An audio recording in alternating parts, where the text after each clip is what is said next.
against Joe. Now, you learn a little bit about people in this role. When you're acting as MC or on my radio program, you learn a little bit about candidates. I want to tell you what happened a few minutes ago. We were doing the batting order and the lineup, and Joe was in the very back over there, and I was concerned that he was going to be late for his spot. He was talking to folks. So this next speaker, the guy running against him said, "Oh, I'll go get him. Hang on 1 minute." And ran back to get him so he could come up here and be on time. Woo! Pretty cool.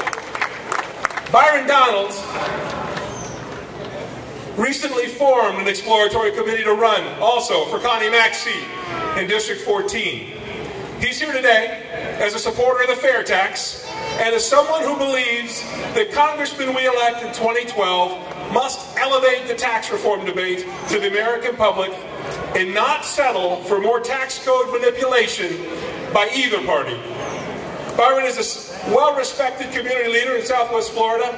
He's a member of the Naples Tea Party Leadership Council and is active in his church and many other conservative and community groups.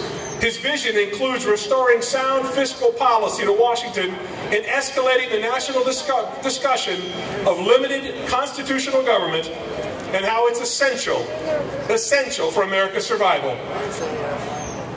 Byron Donalds and his wife Erica live in Naples with their 3 sons, where he works as a portfolio manager in the life settlements industry. Ladies and gentlemen, please welcome Byron Donalds.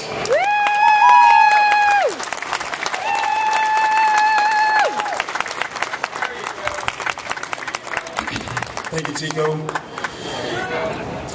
First of all, I want to thank Typhoon Lou Marin for putting on this entire event for all of us. Give a round of applause for him.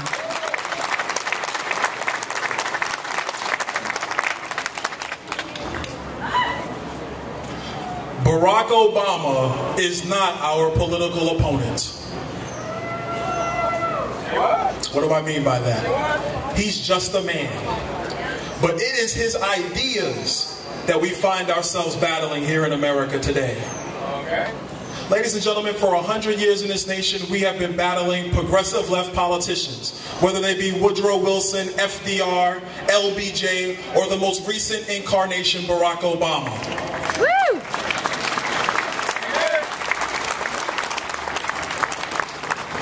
I've been talking to Republicans and Tea Party members for the last 2 years, and if there's one thing I can assure you of, we cannot wait to get to the polls to give Barack Obama the one title that suits him best, and that is former President of the United States.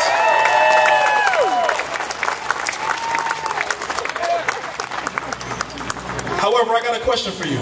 Let's say Mitt Romney, Rick Santorum, Newt Gingrich, or Ron Paul become President of the United States. Do you really think Harry Reid or Chuck Schumer are simply going to roll over and give us the keys to the car again? No. Ladies and gentlemen, we are in a battle against those who think they know best.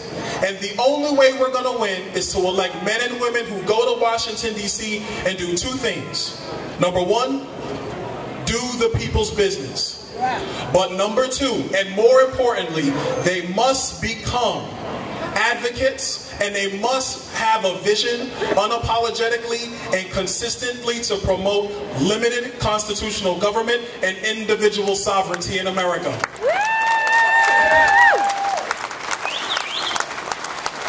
Let's talk about that first job as congressman.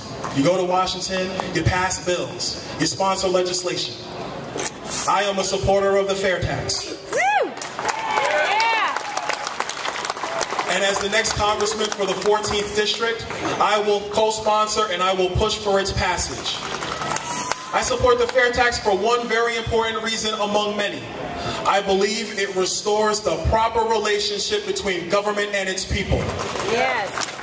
If you look at our society today, the federal government reaches their hands into the pockets of you, the workers, of middle-income Americans, even rich Americans. They reach into their pockets on the 1st and the 15th, and they take the fruits of their labor, your labor, before you even have a chance to plan for your own life. That relationship has government as the sovereign and us, the people, as subject. I believe that relationship must change. And the way to change is with the fair tax. I believe it restores the relationship to one simple principle here in America. We are the sovereign, and government becomes subject once again.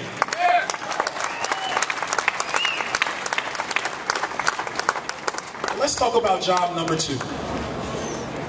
Ladies and gentlemen, we have a lot of people in our party who are very eloquent when it comes to public policy. But we lack statesmen for the cause of limited government and individual sovereignty. About 6 months ago, I wrote something, and I want to share it with you. Because I believe the core battle we face today is about the role of government in your lives. That's what we're battling against right now, against the forces of men like Barack Obama. The core of this argument is the living and breathing Constitution. And I want to share with you my thoughts verbatim, so I don't mess it up on stage. If you subscribe to the notion that the Constitution is living and breathing, then you are okay with the limiting of people and not of government. Think of it this way. The Constitution is our foundational law. We can all agree with that, right? Yeah. You all agree? Okay. Can the foundation of your house, or even of this stage, be living and breathing? No.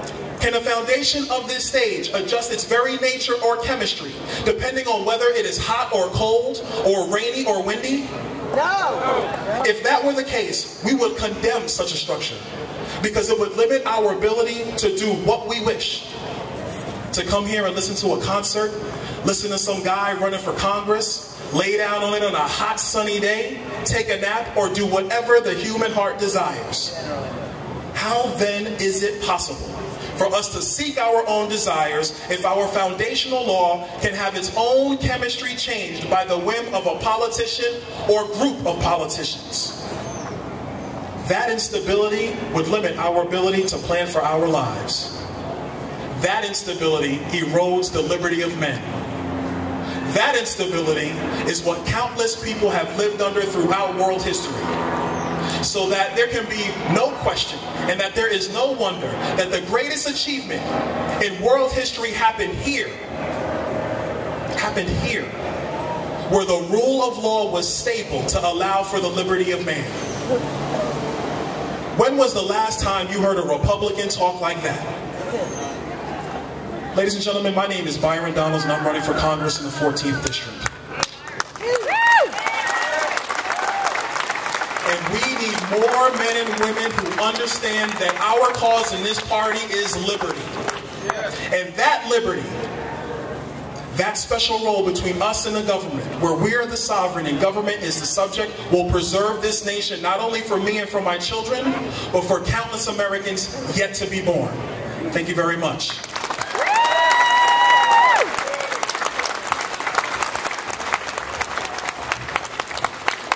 All right, I don't know about you guys, but I'm starting to feel really good about our young people and our future out here. Extraordinary.